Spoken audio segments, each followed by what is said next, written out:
Good evening, colleagues, friends of the university, students, and everyone attending the lecture tonight. I know that there are many honored guests in the audience tonight. The Deputy Minister of Higher Education said he's going to be attending, he's confirmed. The Chair of Council is in our midst tonight, and many other guests from all around the country and the continent attending the lecture. Thank you very much for attending and welcome to this Vice-Chancellor's Open Lecture, which the University of Cape Town established to provide an opportunity for anyone, whether they are connected to UCT or not, to hear firsthand from people who inspire us to greatness. By hosting this online lecture, we make it possible to extend our audience across South Africa and the world.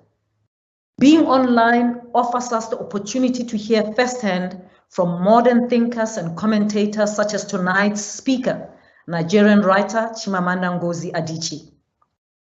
The restrictions imposed by COVID-19 have reinforced our need for discussions that allow us to hear and consider different points of view. This instills a sense of inclusivity, transformation, and excellence within the university community and even outside. And it is an important part of my vision for UCT, which is anchored on these three pillars of excellence, transformation, and sustainability. The exchange of different ideas is important to our human development. Johan Norberg, a senior fellow at the Cato Institute in Washington, D.C., says in his new book, Open, and I quote, "The sharing of knowledge and goods made it possible for humans to service and prosper in inhospitable climates all over the planet.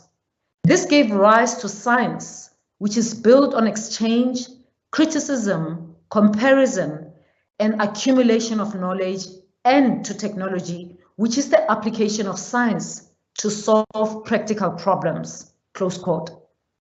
Long before the pandemic, when we saw the effects that the fourth industrial revolution would have in South Africa, UCT decided that we would take the initiative to disrupt ourselves. This is the core of our Vision 2030. We are not here to wait to be disrupted, but we're going to disrupt ourselves and lead the change. This application is very important. It's important to create leaders who will be able to channel the coming changes for the good of South Africa and other African nations. Our massive transformative purpose that we have committed ourselves to is unleash human potential to create a fair and just society. To unleash this potential, to make room for humanity to grow in new ways, we need to welcome different ideas and opinions, to listen to them, examine them, and respond to them intelligently. It doesn't mean we have to agree with them, but to let them increase our understanding of another person's view of the world.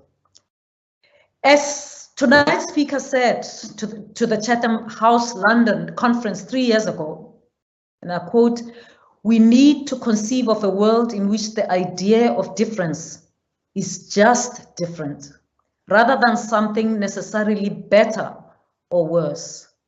We need to conceive of a world in which the different needs of different people can be met for the same reason that we are all human," and a close quote. Chimamanda Ngozi Adichie has been challenging the world to welcome difference since 2003, when her first novel, Purple Hibiscus, won the Commonwealth Writers' Prize. Half of a Yellow Sun, published in 2006, won the Orange Prize. Americana won the US National Book Critics Circle Award and was named one of the New York Times top 10 best books of 2013. And her 2012 TEDx talk, "We Should All Be Feminists," started a worldwide conversation about feminism and was published as a book in 2014. Dear Ijawele, or a feminist manifesto in 15 suggestions, was published in 2017. And she has just published Notes on Grief, an essay about losing her father. Her work has been translated into more than 30 languages. She was born in Enugu, Nigeria in 1977 and grew up on the campus of the University of Nigeria in Nsukka, where her father was a professor and her mother was the first female registrar of the university. She studied communication and political science at Eastern Connecticut State University in the US, where she graduated summa cum laude.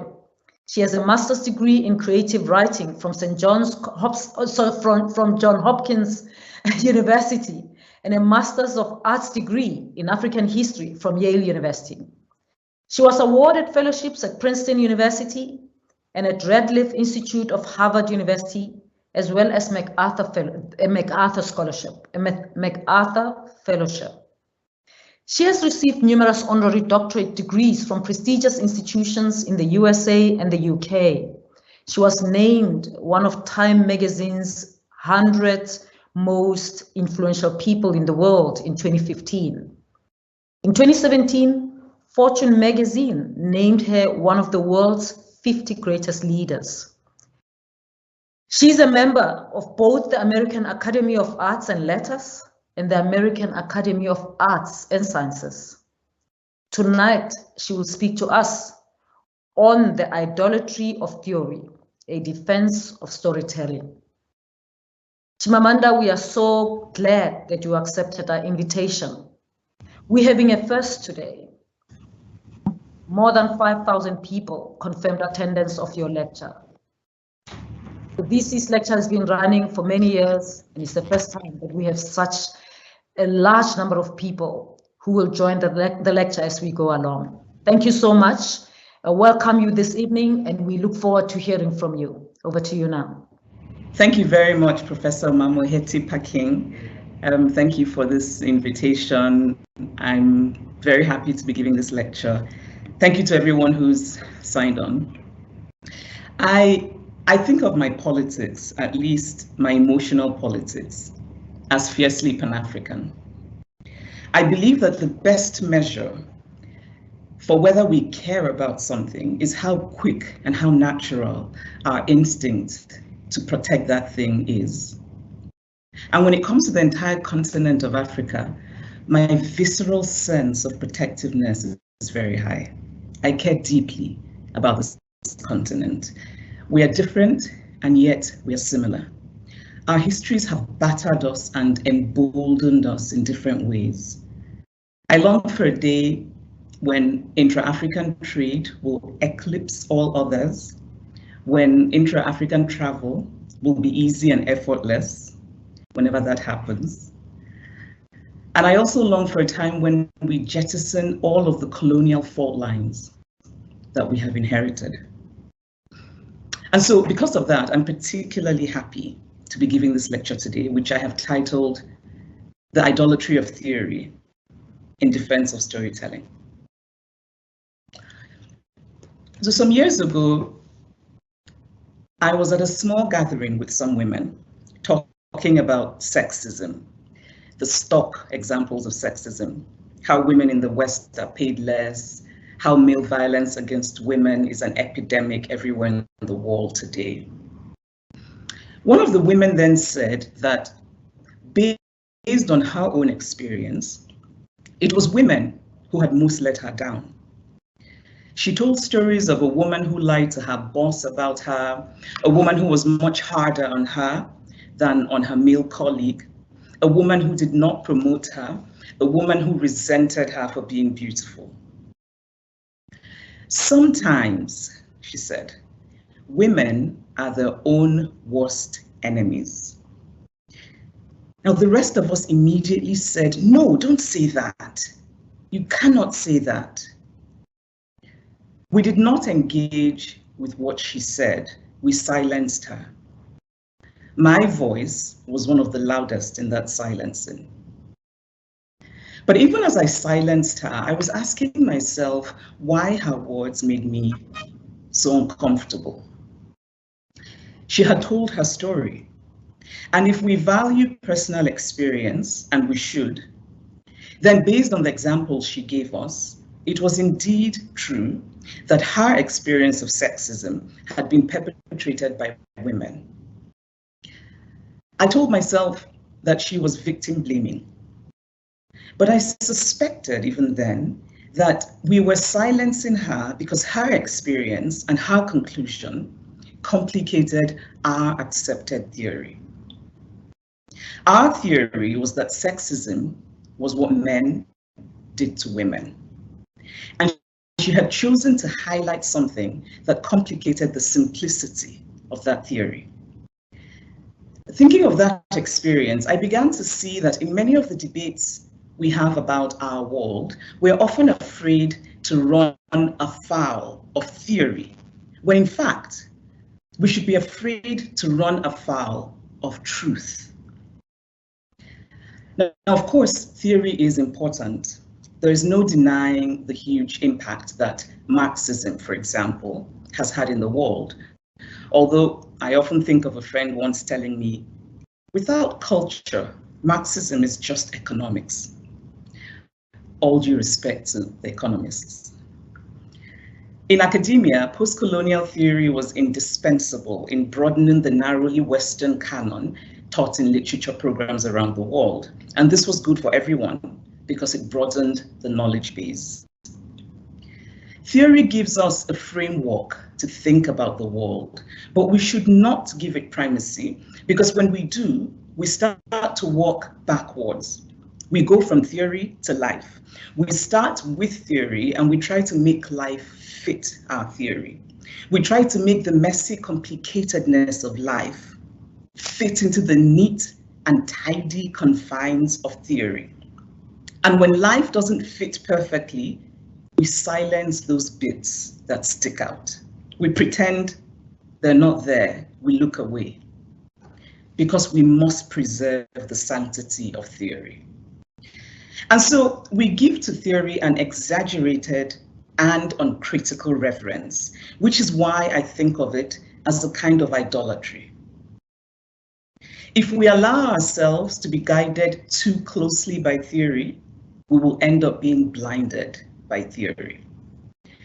And my response to the tyranny of theory is go to story, go to the human story.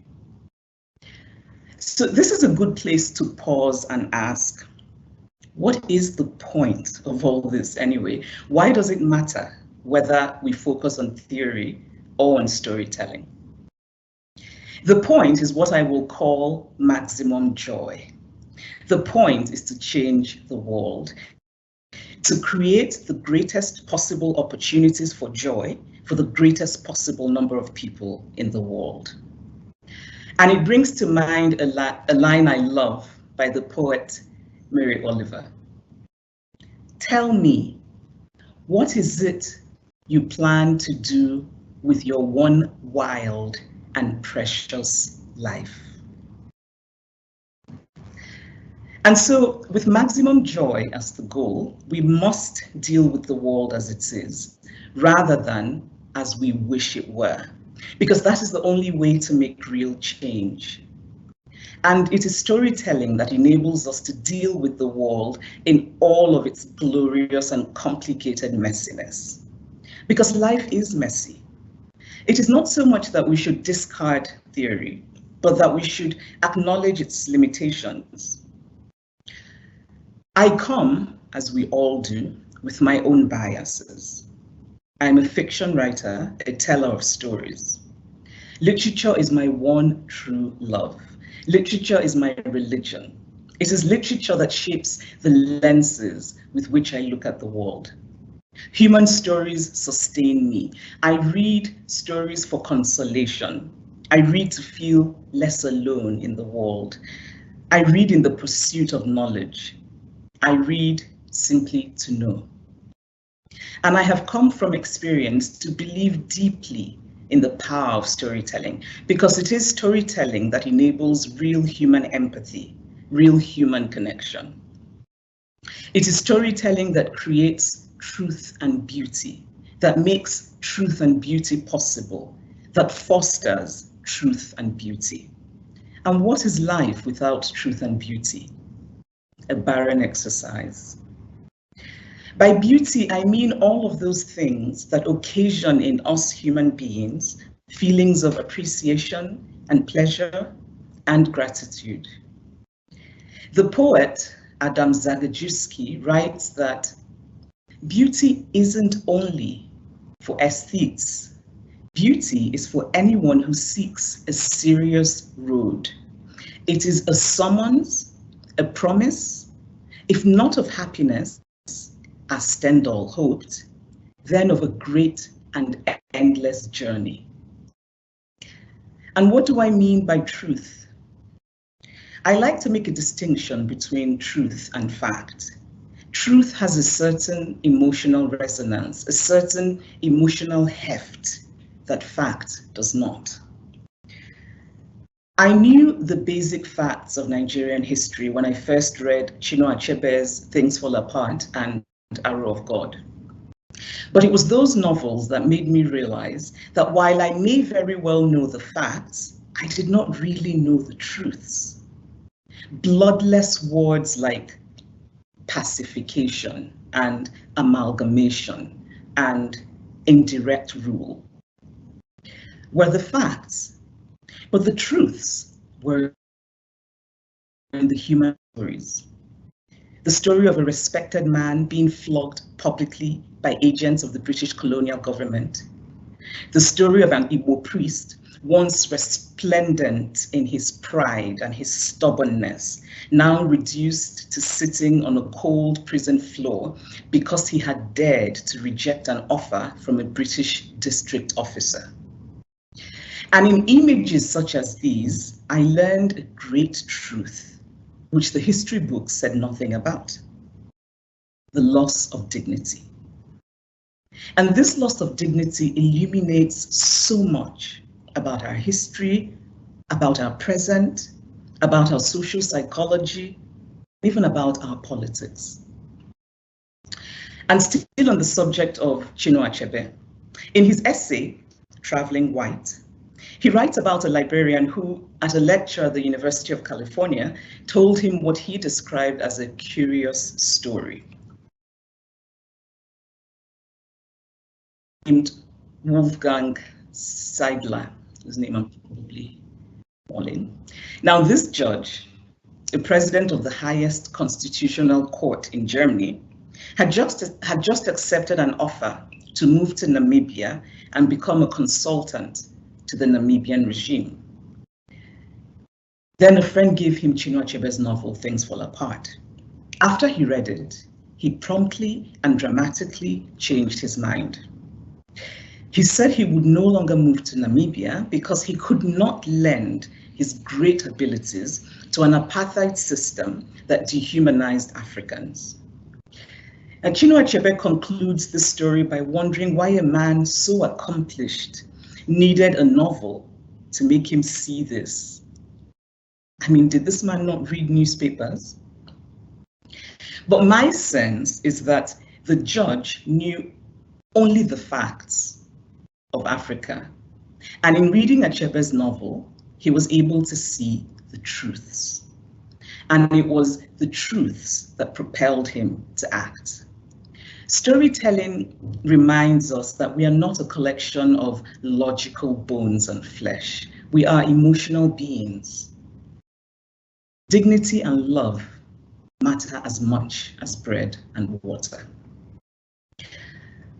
I first visited South Africa 10 years after the fall of apartheid.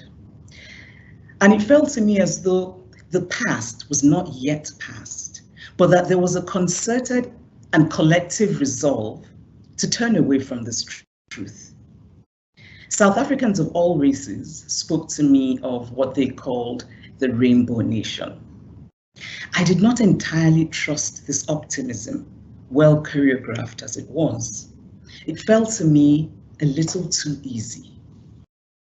On a visit to Robben Island, a white man drove towards our small crowd in what looked like a rusty Jeep and shouted something aggressive. And we were told he was a former prison guard and that he was angry that apartheid had been demolished. This explanation was given to us in the tone of an excuse, as though it justified this man's behavior. And the Nigerian in me thought, what rubbish. Why can't somebody slap him and tell him to go and sit down? The point is that I did not understand the process by which South Africa was grappling with its past. I did not know how to process the country 10 years after the fall of apartheid. I grew up knowing how important the anti-apartheid struggle was, how committed Nigeria was to it.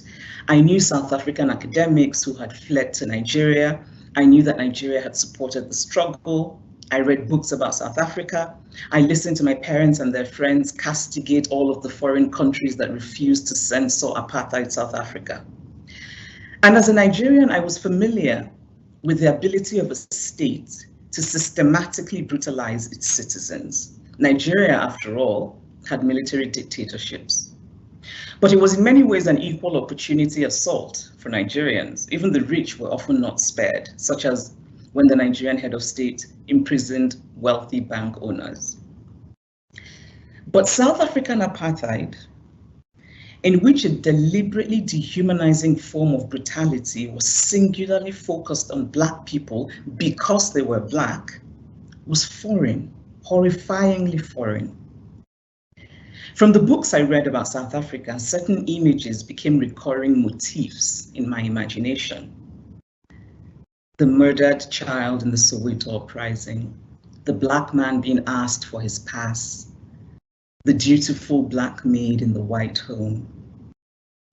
And I was in awe of ordinary Black South Africans. I thought them so resilient, so courageous. But on that first visit, I began to wonder about the story that the country was telling itself. Storytelling is an integral part of how we recreate and remember history. And real storytelling is an antidote to forgetting. It's an antidote to what the Vice-Chancellor of the University of the West Indies once called the pedagogy of forgetfulness. But on that visit, I wondered, if the abiding theory is that of a rainbow nation, what happens to the stories that do not fit the theory? An inflexible adherence to theory can make us tell incomplete stories, and it can limit the options we're willing to consider for real life solutions.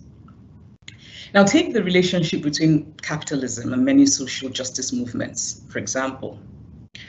I think of capitalism as a way of organizing society which provides the means for very wide human security and human comfort. But then it withholds that from a very high proportion of people. Feminism in general is opposed to capitalism. But then I was talking to women in my ancestral hometown, and what many of them said they wanted was capital to start their small businesses. And that is part of the story. Another example, religion. In general, religion is seen to be part of the problem because organized religion, and most of the major religions in the world, diminish women. Christianity is such a huge force in the continent of Africa. And I feel personally that it is important to start to engage with Christianity. I'm interested, for example, in studying the Bible to try to craft a feminist support network that is rooted in Christianity. Because the reality of the lives of so many women on the continent of Africa is that Christianity is a stabilizing force for them. And so even if theoretically we say that organized religion diminishes women is part of the problem, we cannot then ignore Christianity and other organized religions because we have to face the reality that they are real forces in women's lives. I remember once an abused woman saying to me, my husband is not that strong. I can actually beat him, but I don't because I can actually beat him back when he beats me. But I don't because the Bible says that we should submit.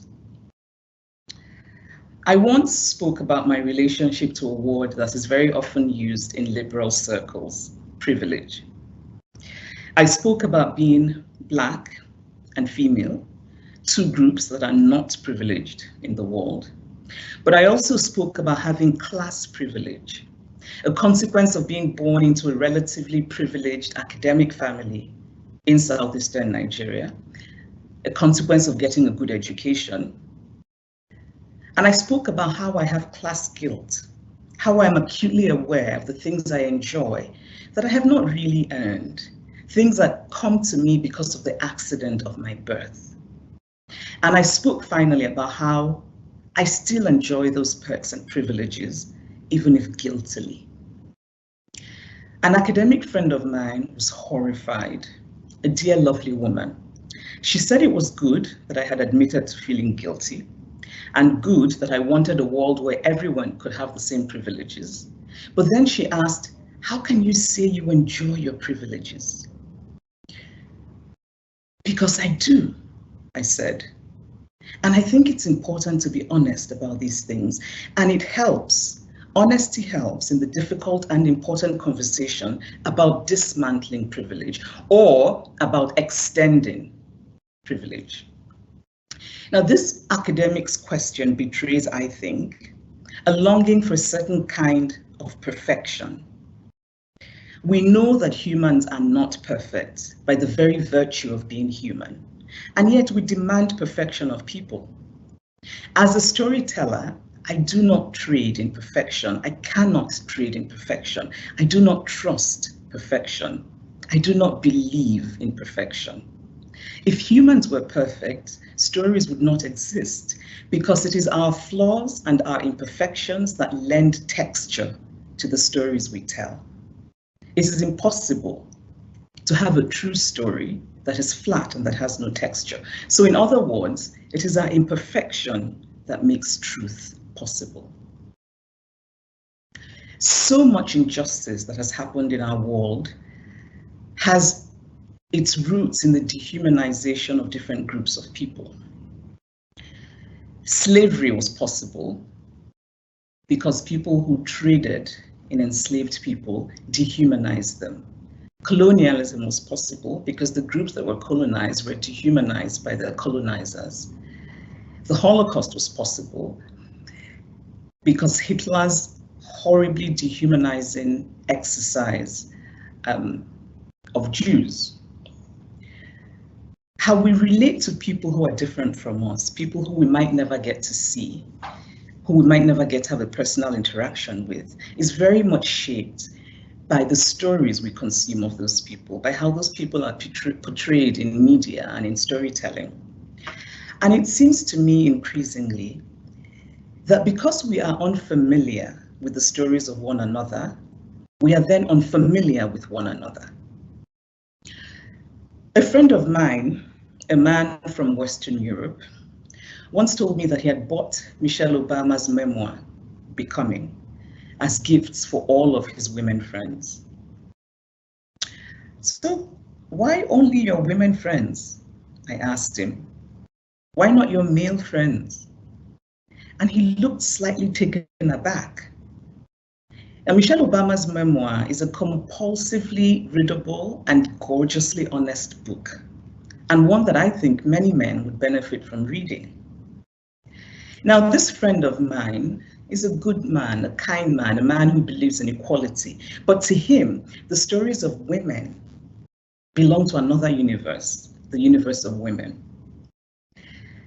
We know from studies that men in general read men, while women in general read men and women.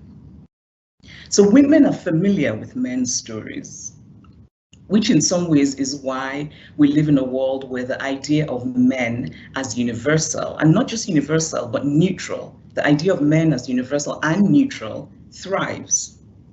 So in colloquial language, we can say, hey guys, and we actually mean everyone. Or as my sister, who is a pharmacist, once told me, that in the pharmaceutical society, everybody was referred to as men of honor. And this is fine, apparently, for them. Now imagine if everyone were referred to as women of honor. Now imagine if in colloquial language, we called everyone, both men and women, hey babes. I believe that if more men read women's stories, then communication would be better between men and women. And dare I be overly optimistic and say that if men read women's stories consistently for the next 50 years, it would lead to reduced rates of violence against women, which today is an epidemic almost everywhere in the world. Because reading the stories of women would bring a kind of intimate familiarity with the experiences of women, which would in turn cause men to see the full humanity of women. And it is more difficult to abuse a being who you know to be your full equal. Human stories force us to see people as human, as whole beings.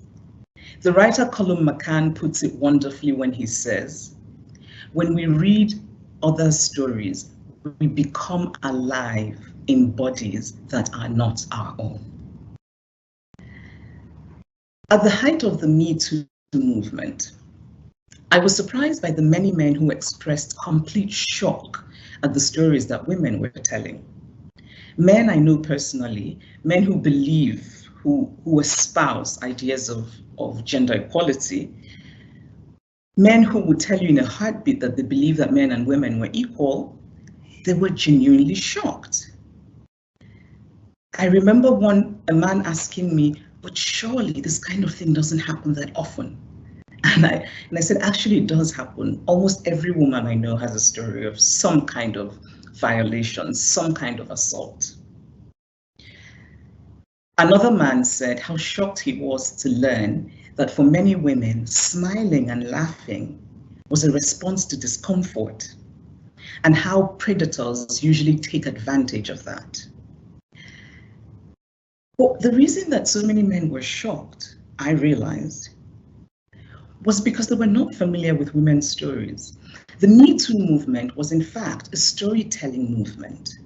Never before had women in the West told their intimate stories, the stories that they have lived with, that their mothers lived with and their grandmothers lived with. Never before had they told them so publicly, and never before had they been heard. Of course, the Me Too movement was not perfect, because no justice movement is perfect.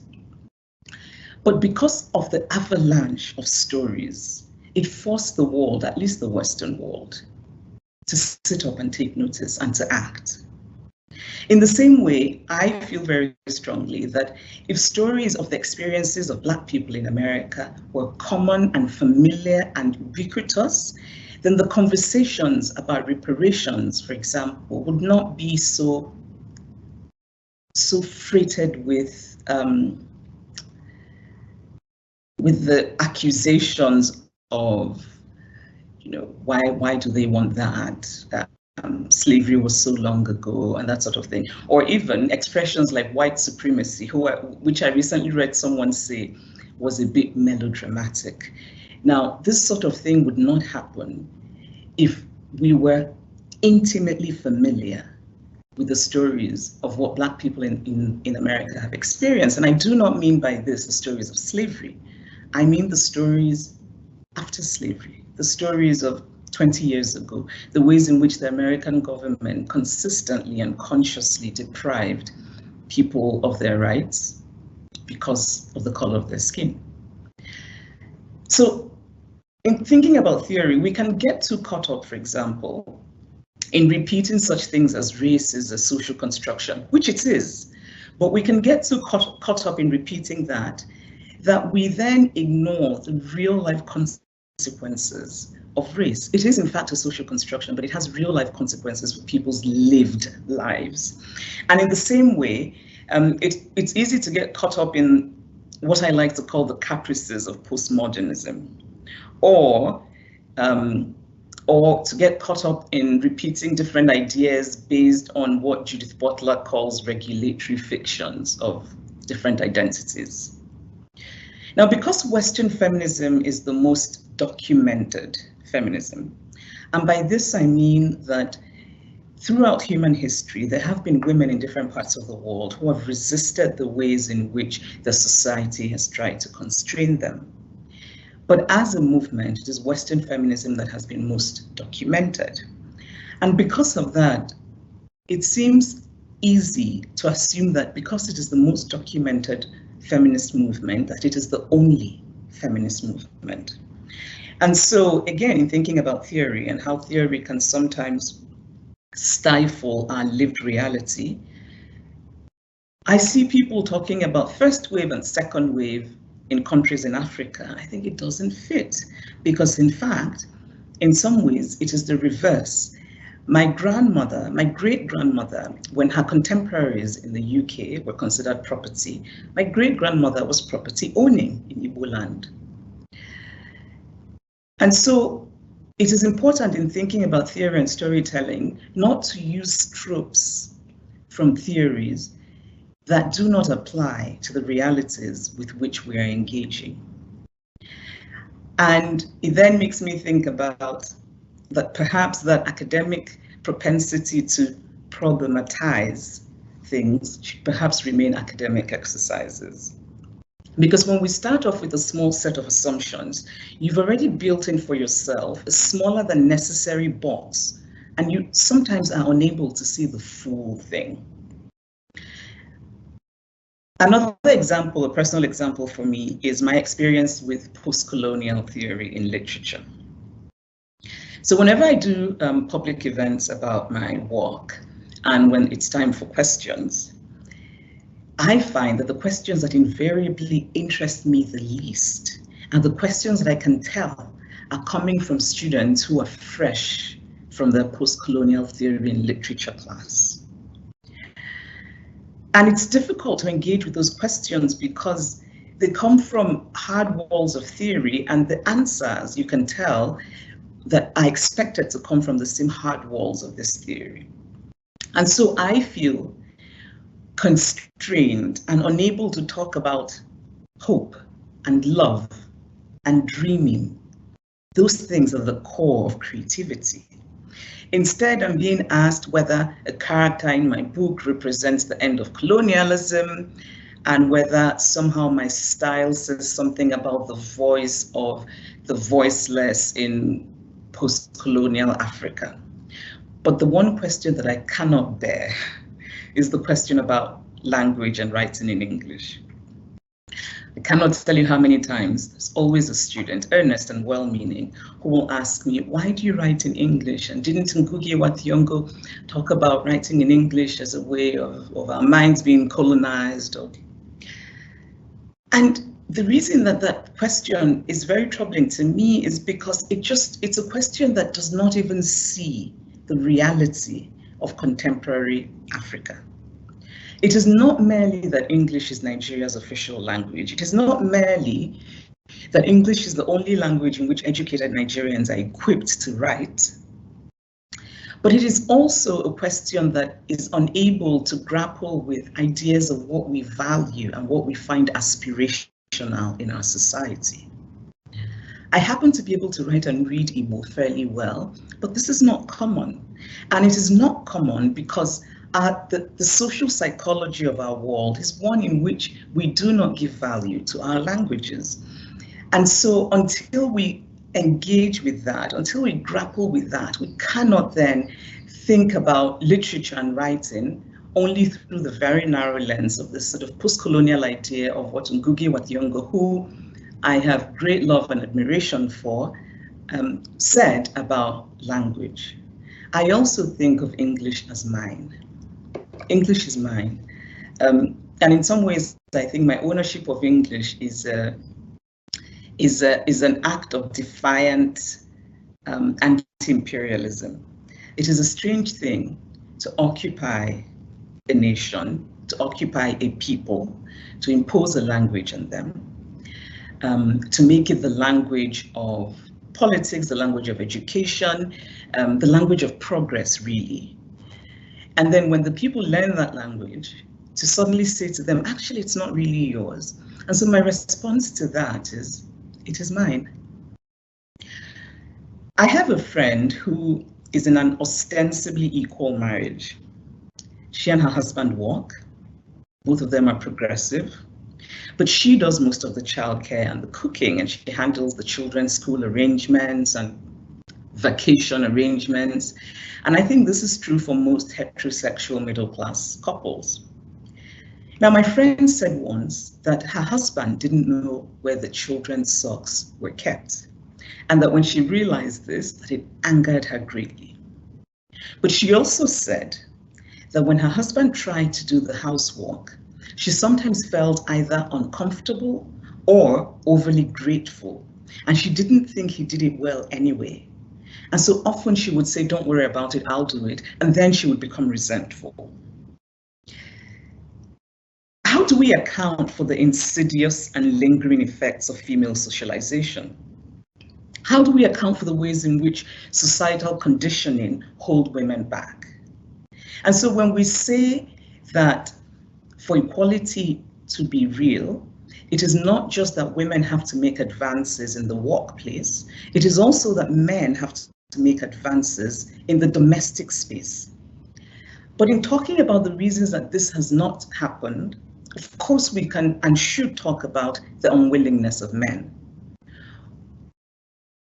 But we cannot talk only about that, because that is not the full story. We must also talk about women like my friend who have conflicted feelings, whose female socialization somehow manages to get in the way. And speaking about theory, what about my own theory about myself? How has the messiness of life challenged my own theory about myself? Now, long before I knew the word feminist, I knew that the world, from watching the world, I knew that the world did not extend the same dignities and benefits to women as it did to men. And so long before I knew what that word meant, I was one. And I think I also kind of went around lecturing my friends and family a bit self-righteously and smugly about how everyone should be feminist.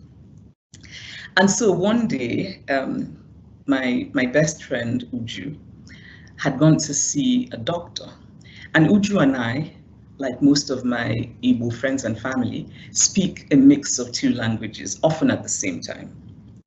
So we were speaking both English and Igbo.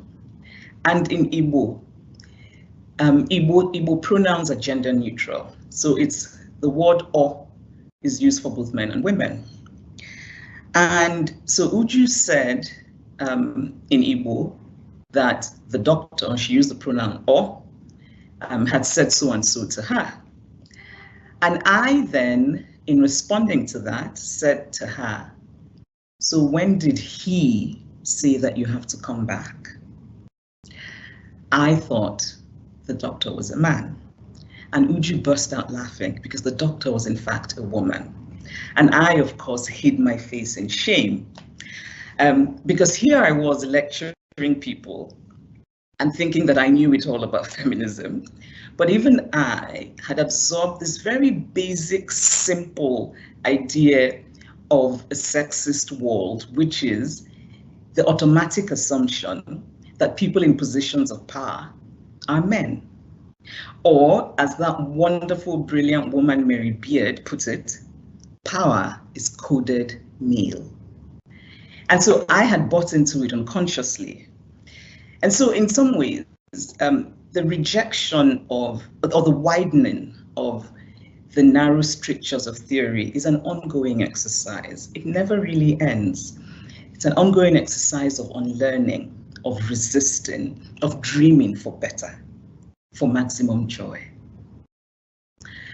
And so I'd like to return to the story I told at the beginning, the story of the woman who said that sometimes women are women's worst enemies.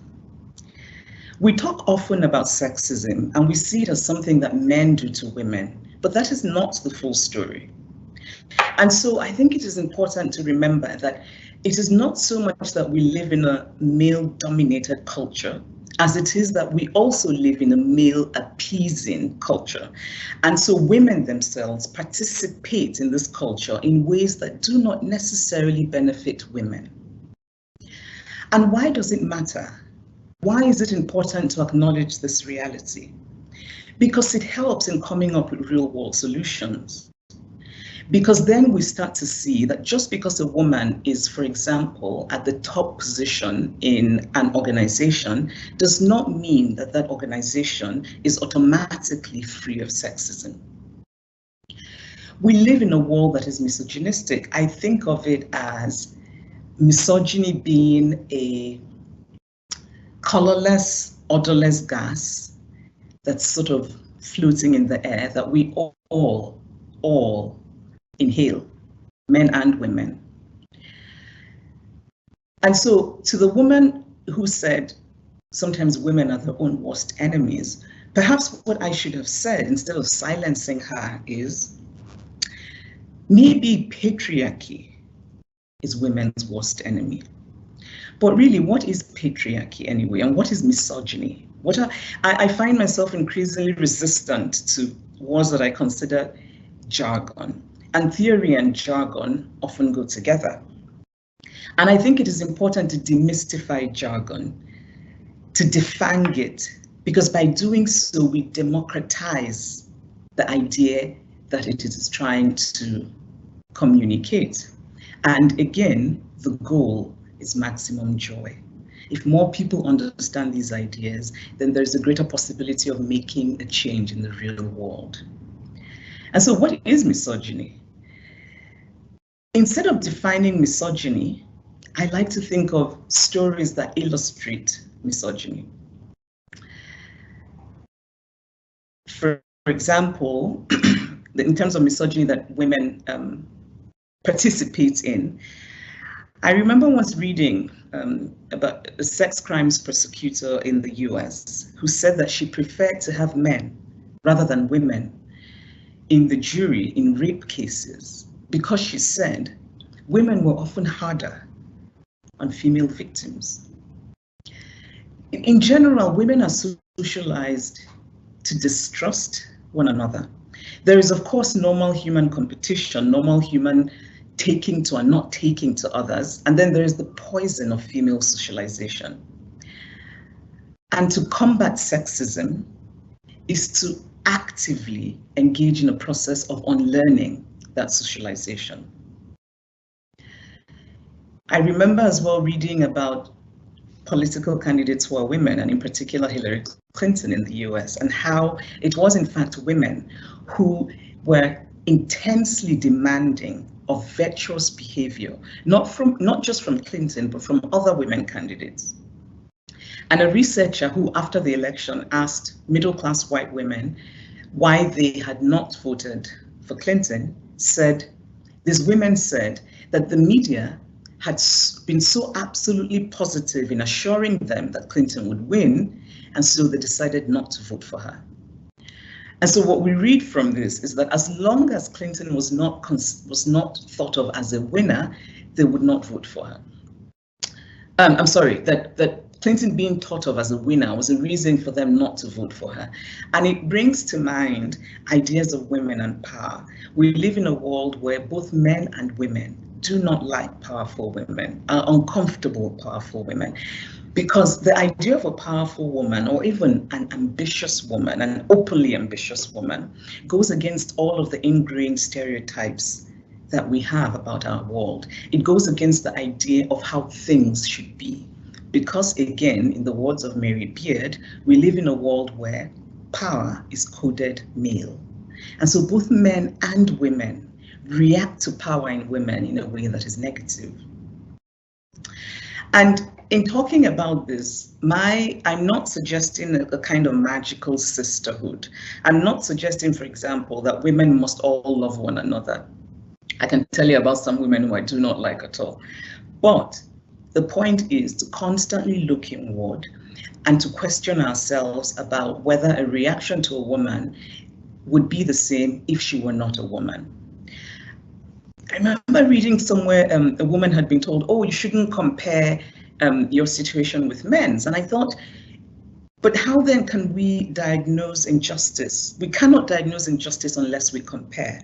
And so in thinking about ways of questioning our own misogyny, and this is what I do personally, it is to say, am I reacting to this woman in a way that would be the same if she were not a woman, if everything else were the same and she were not a woman?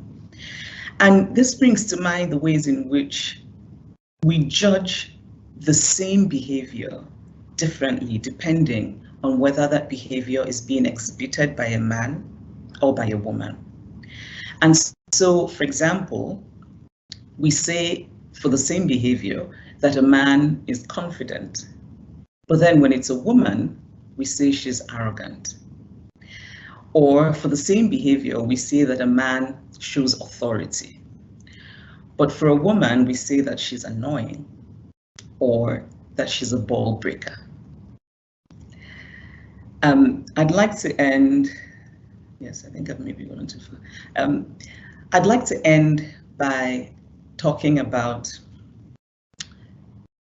why it's important to really, in an active way, think about storytelling as a way of making the world a better place. And it can sound a bit too much like a person who's in a beauty pageant and who's asked, what would you like to do?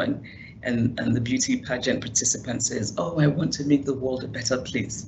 And yes, it is cliched and all of those things, but sometimes cliches have their uses because in fact they can be true. And so in thinking about how storytelling can change the world, we can think about past examples of how storytelling has changed the world. Michelle Obama told me some years ago at a public event in front of thousands of people that Nelson Mandela made Barack Obama possible. And I found that very moving. Mandela, of course, was South African, and his struggle was uniquely South African, but his story sparked so much across the world and created a new vision of what is possible. And that vision then somehow made its way to the United States and made Barack Obama possible. And so I'm going to end simply by saying that here's to a world in which not only do we tell more human stories, but that we are more open to actually hearing those human stories. Thank you.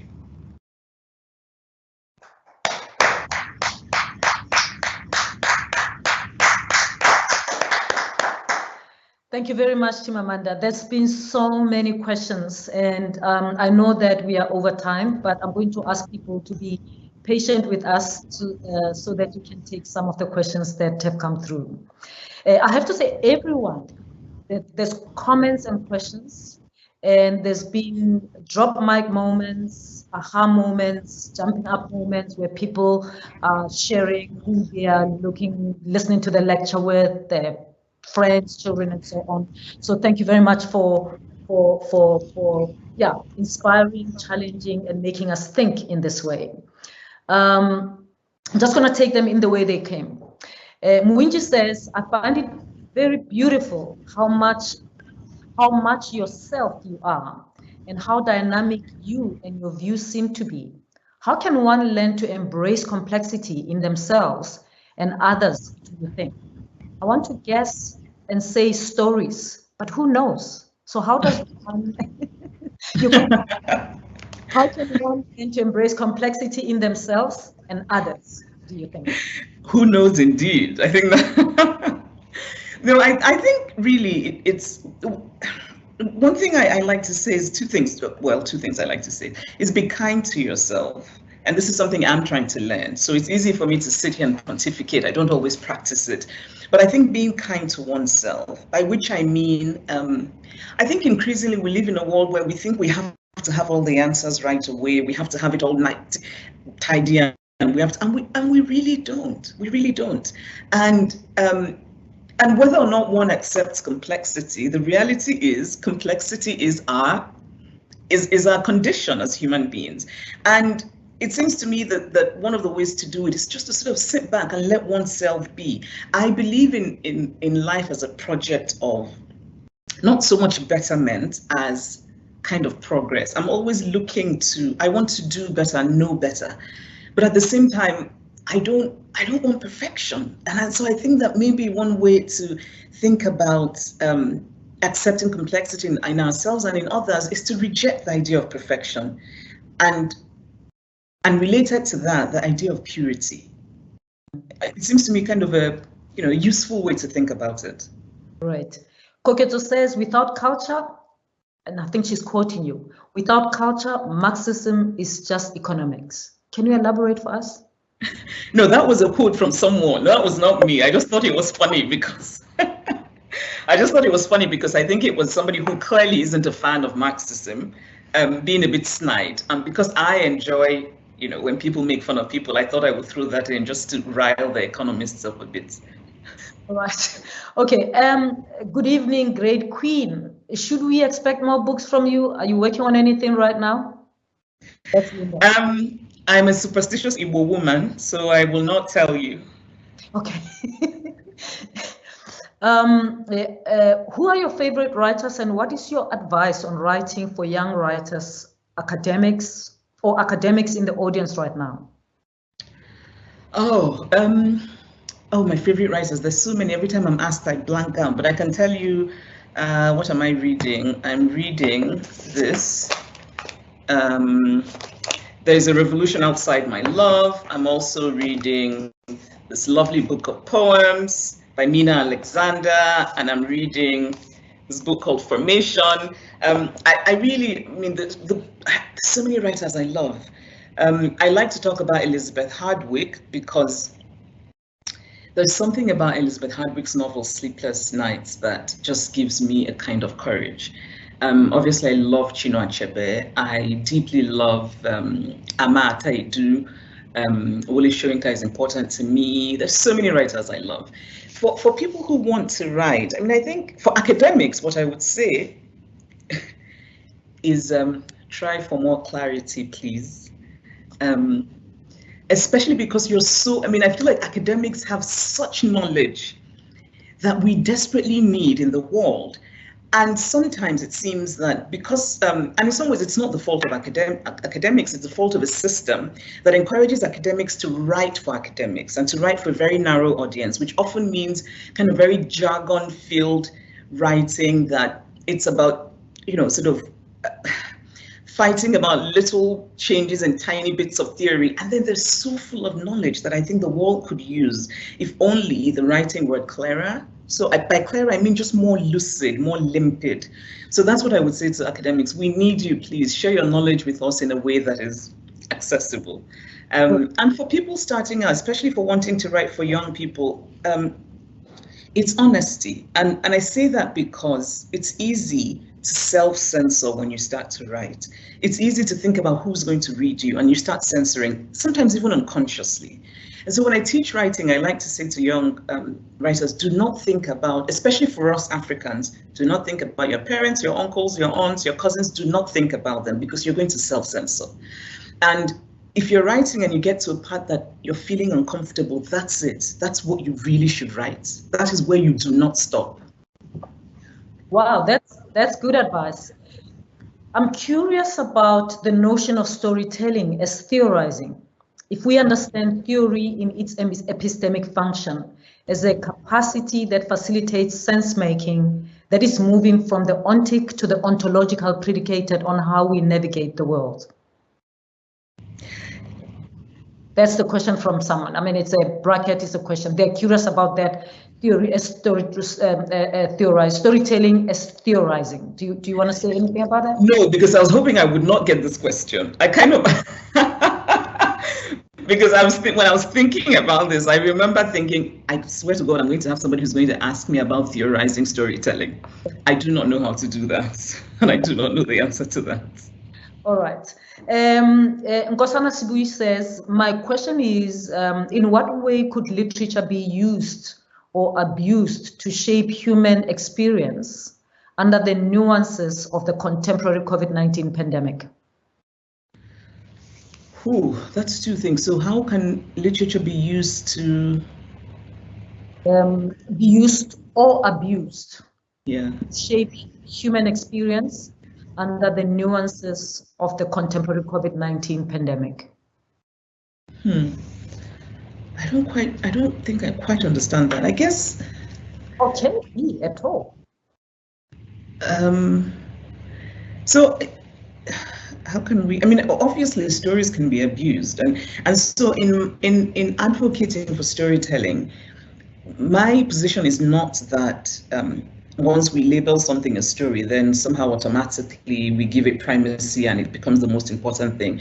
But really that if we kind of privilege storytelling and if we also open up the breadth of stories that we hear, I think we're much better off than theorizing. But of course, it's very possible and very easy for stories to be misused.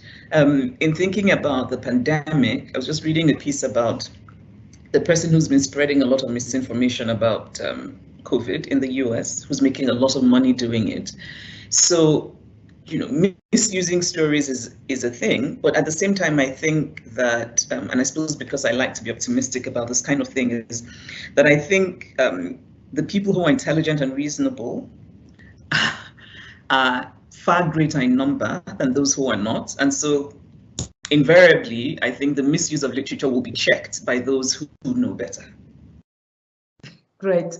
As a reader, I find everyone else's stories to be far more incredible than my own. Your love of the everyday truths that different people experience shines through in Americana. Have you always found magic in the so-called mundane? Or how did you learn to love your own normal, yet wild and precious life? I love that. I think it's my love. When I think about the books that I love, they're often quite, I'm very interested in human beings. I'm very interested in the small story of human lives. And often those are the stories that are not terribly dramatic. And I really think that everybody has a story. And if you tell it well, I think that there's beauty in everyone's story.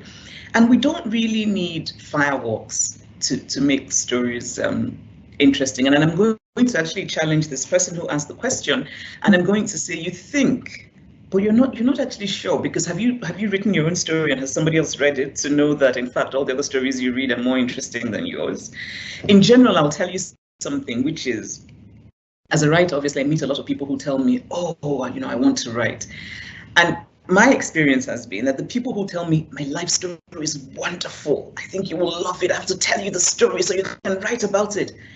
And when I make the mistake of asking them to tell me the story, it's just a waste of time. But often people like this person who say my story is not that great, and when they start to talk, you think, my God, you have gold.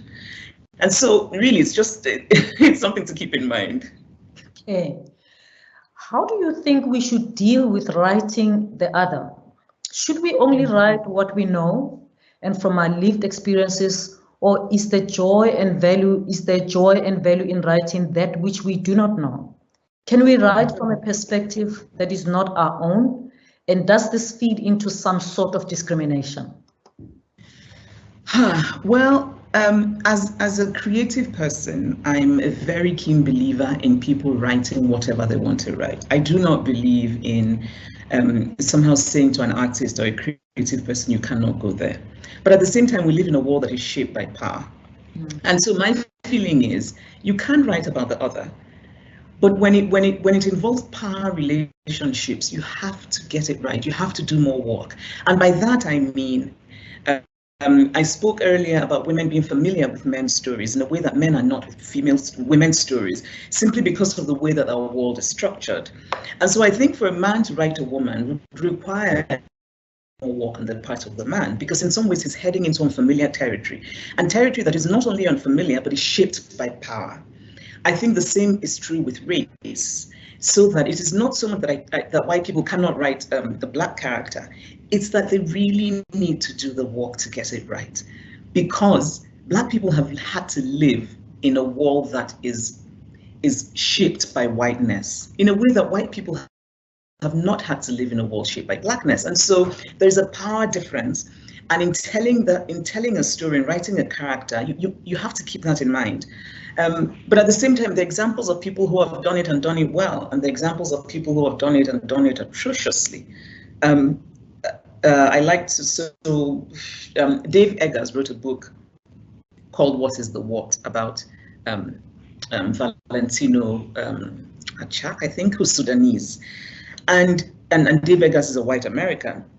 And what I liked about his process was that he had a name that he could bring to Valentino's story. And so it became a kind of collaboration where he's telling the story as Valentino would tell the story. But because Dave has the name, the story gets to be widely read. And the reason I like that is that it is not so much Valentino's story being filtered through a kind of progressive white lens, which I have found can often also be a patronizing lens, but that it is a story that is Valentino's, but that somehow Dave managed to kind of, sort of bring out into the world. So that kind of sort of process I like and even recommend. Okay. Christine says, practically speaking, how does one find or create the space to write their stories?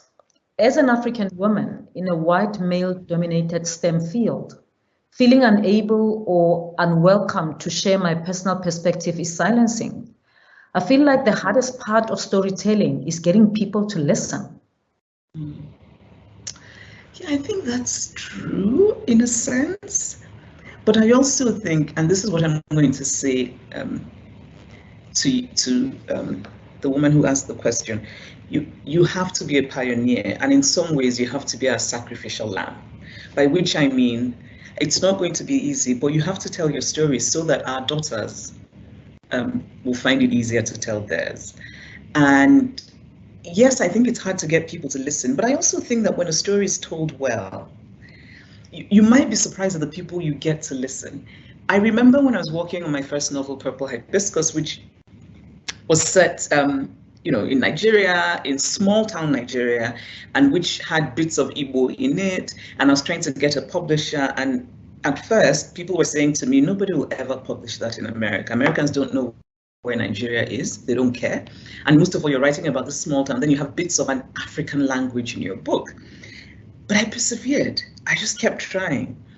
And when finally I got somebody who was willing to publish it, what I was told was that she was taking a risk publishing my book, and she did not expect it to necessarily do well. But then they were surprised at the people who were interested. I think that well-meaning people in the world are hungry for stories that they haven't heard. Yes, there are people who are just closed off to stories but I think that there are well-meaning people in the world who are open to stories they haven't heard. And if the stories are told well, they will listen. And so in that sort of bro culture in which you work, white bro culture, I can bet there's maybe one person, at least one person, who will open up the reading and then maybe pass it on to his bros. Absolutely. Mishinga says, why do you think it is that after all these years and after so much work has been done to advance women's rights, we see women not being adequately represented in corridors of power? What narrative needs to change, and how do we as young women shift this? I think it's young women. I think women and men have to be part of this. I mean, this is, it's easy for us to talk about, so on the one hand, we say feminism is for women, which is true, by which I think we should mean feminism is for women's liberation, not that we should say that feminism or sexism is a problem only for women to solve. Because the reality is, men hold on to power in the world. If men are not part of the project of equality, I don't think anything real will happen. What we need to start to change is not just, the changes do not only have to do with women, the changes have to do with men as well. We have to raise boys differently. We have to constantly, with media, with the stories we tell, with the things that we celebrate in our culture, we have to constantly question the automatic assumptions that we make about men. So, for example, what are we telling boys about rejection? How are we encouraging boys to deal with rejection? What are we telling boys even about respecting women? Because increasingly I find myself worried about the language we use when women will say, oh, I teach my sons to respect women and to know that women, sometimes we say things like women are goddesses. And I'm thinking, actually, they're not, right? We also need to make it ordinary, make a woman's ambitions ordinary, and make a man's acceptance of that ambition ordinary. I often say that it is not enough to say that we need to teach boys to show expression, to cry. We also need to teach girls that it's okay for boys to cry, because girls are often raised in a world where they're still buying into macho ideas. So you often have women who say, you know, I believe in equality, but I want my man to be strong and tough and protect me all the time. But, you know, we have to live in a world where we accept that partnership is the way to go, that men will protect in certain circumstances, but there are circumstances in which women will protect, often emotionally. So I think there's still a lot that we need to do about changing mindsets. It's not enough to change laws. We need to change mindsets, and the way to change mindsets is through culture. What are the stories we're telling? What are the things we celebrate? What are the things we're teaching young people to be ashamed of? And we need men to come on board. Bali says, what would the speaker's response be to the assertion, argument, or accusation that it seems Western-educated Black African elite easily embrace Western standards of defining their worth, and in particular embrace English as the language of academic discourse and social status? I don't even think it's I don't even think of it as an accusation. Like I said, English is mine. I consider English as much mine as Igbo. Because again, I think it's a bit unfair, and I'm not sure that it's just a question of elite Africans. I think it's a bit unfair and a bit of a burden on people who come from parts of the world that are colonized, to say to them, you're born into this thing, you're educated in this thing, and then all of a sudden we want you to, you know, sort of snap your fingers and leave it. I write and speak Igbo. I don't know any other Igbo person who writes and speaks Igbo as I do. Most Igbo people I know speak it well, do not write it, cannot read it. And so my question is just realistically, where do we go from here? And it's not even that they don't, it's also that they don't want to. I mean, that is the reality of it. I cannot tell you how many times people are shocked when I say that I speak Igbo to my daughter, or that I expect my daughter to speak Igbo back to me, because it's not the norm. I think one of the things I've actually found myself deeply admiring about South Africa is how I have young relatives who tell me, oh, South Africans on social media, it just takes them a second and they're writing in their own languages, not in English. And I often, whenever I hear this, I think more power to them, because it's when we start to show value for our languages that we can then start to even have this conversation about what does English mean, where does it stay? Until then, we cannot have that conversation. If I were asked to write in Igbo, my Igbo people couldn't even read it. Wow. Yeah. Lara says, and so many people liked this question. She says, how is it that you are able to articulate everything that we've ever thought?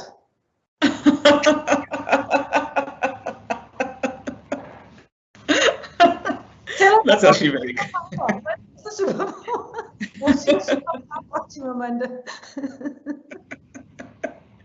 That's actually very kind. Thank you.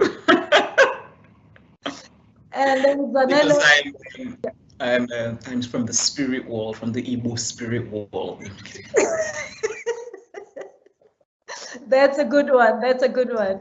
Zanella says, on the topic of privilege, would you not consider it dangerous to think of privilege in relative terms? For instance, if one who lives in a fairly standard life is called privileged by, say, a poorer person, does that not problematize decent living instead of problematizing the poverty of the other, which is the actual problem? Do you think that privilege is absolute or relative? Is there a danger in either? Oh, that's a wonderful question.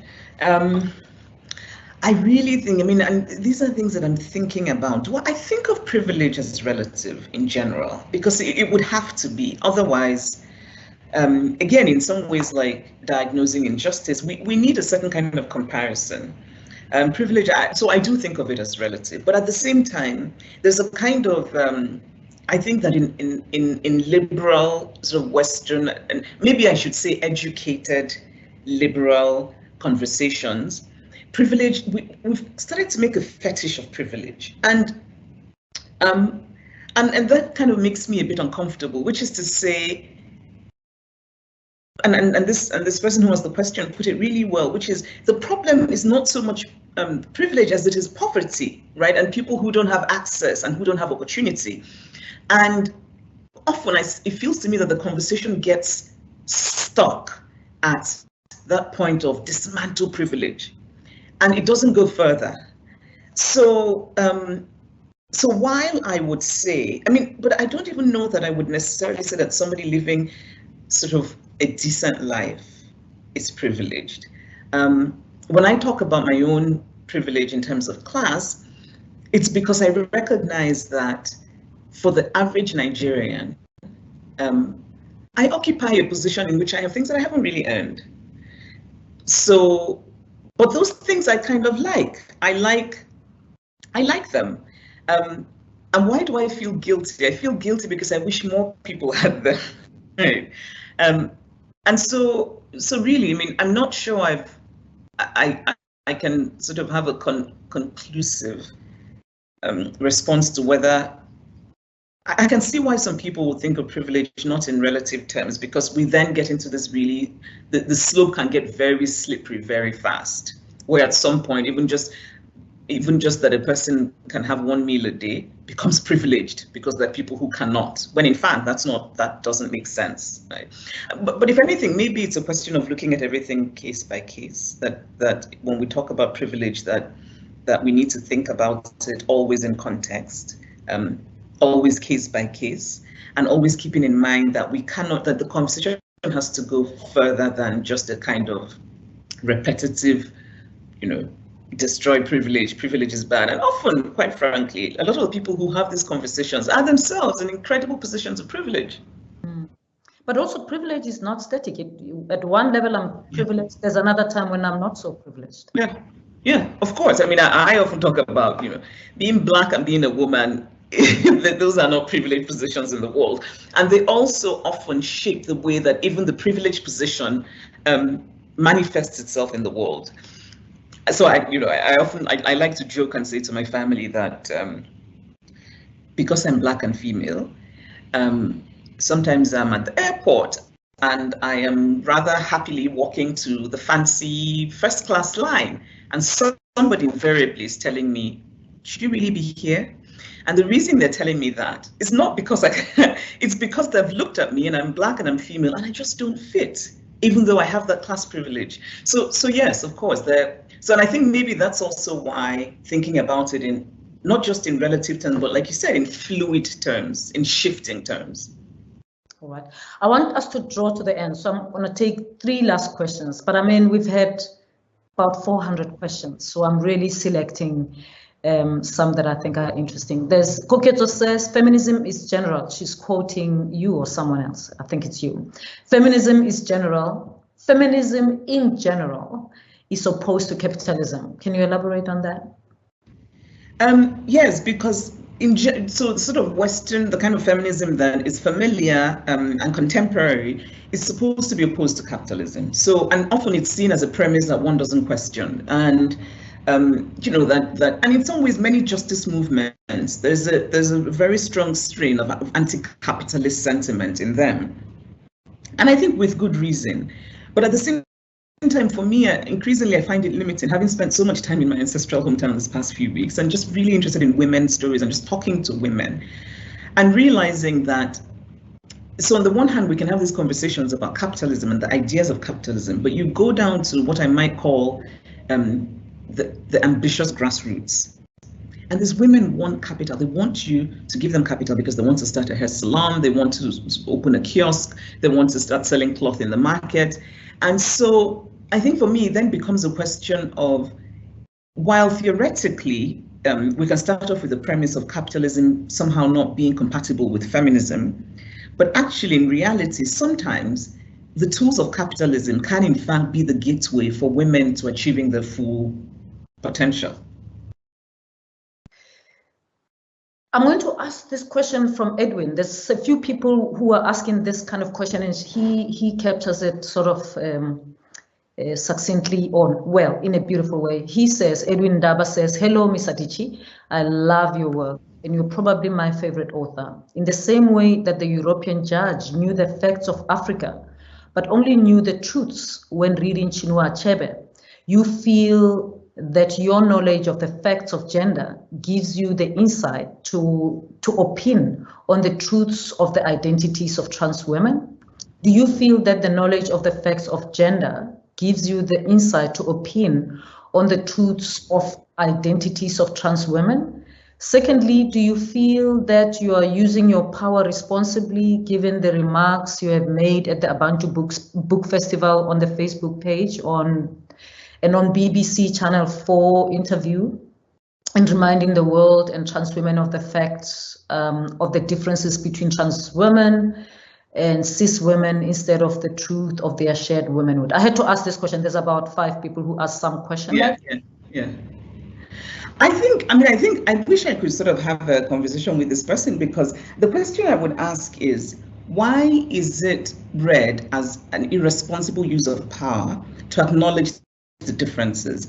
Because when we talk about inclusivity, the premise of inclusivity is difference. We have to first, so when we talk about inclusivity, what do we mean? In some ways, this discourse starts to feel to me troublingly like when Americans say that they're colorblind.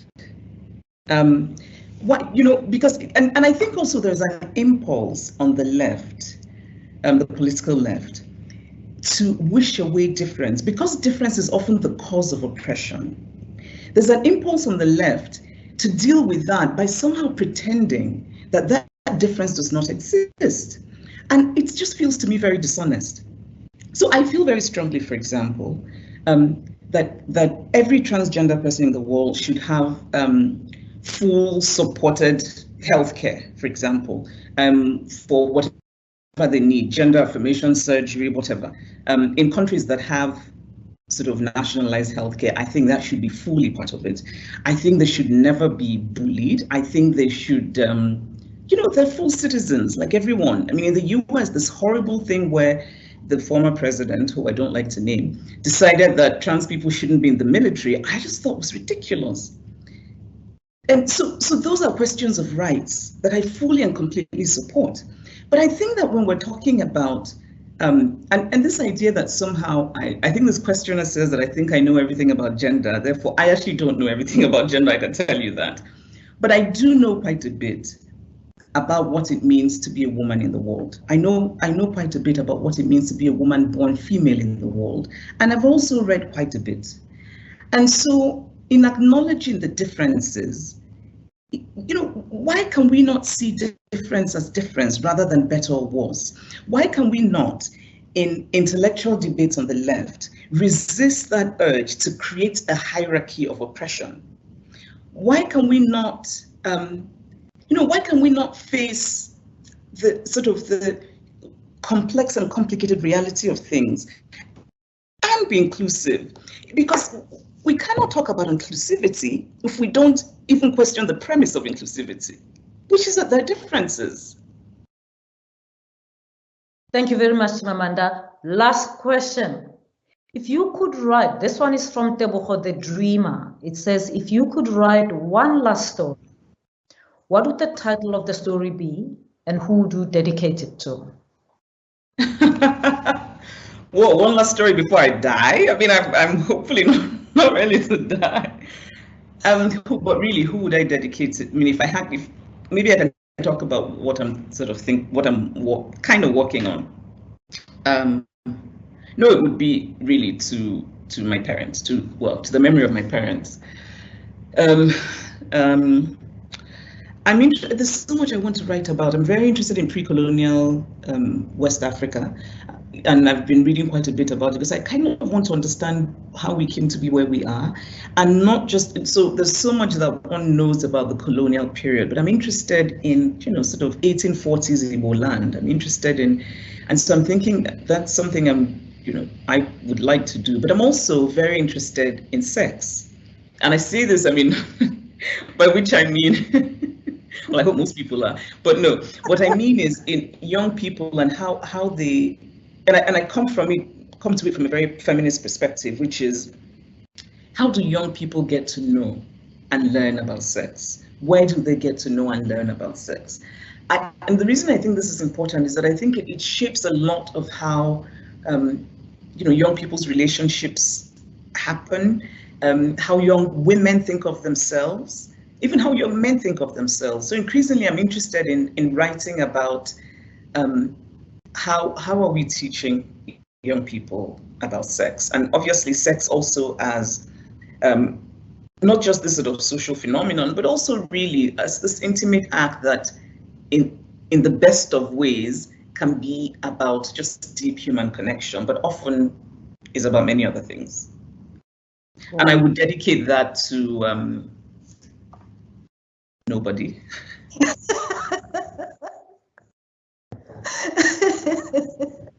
Thank you so much, Chimamanda. This has been a stimulating evening. Thank you, and thank you for laying such an inviting. So can I also just say that so the first time that I looked you up, I was just so excited that you exist, that you, this brilliant, gorgeous woman, a Vice-Chancellor of the university. No, seriously. And the reason, and I say this not to, I mean, I don't do flattery, so I'm actually honest.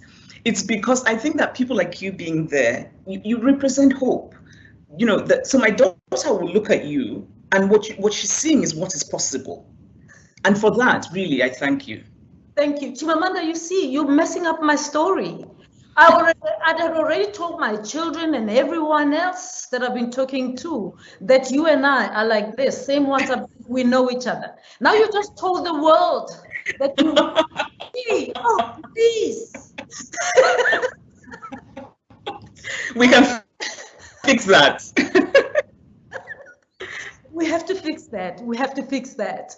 But thank you so much for spending your time with us, sharing yourself and your story and responding to the questions in the way that you did. I trust the discussion will continue in coming weeks. Many people have asked for the recording, so you can be sure that many families and many groups will be watching this lecture over and over again after today. So thank you for being who you are, for being the voice that you are, and for standing and making us be simply because you are. Thank you very much. And thank you to everyone who attended. Thank you to my colleagues in the communications and marketing department, colleagues in ICTS. Thank you for making this happen. And everyone who retweeted and told your friends and families to attend, we really appreciate it. Have a good evening.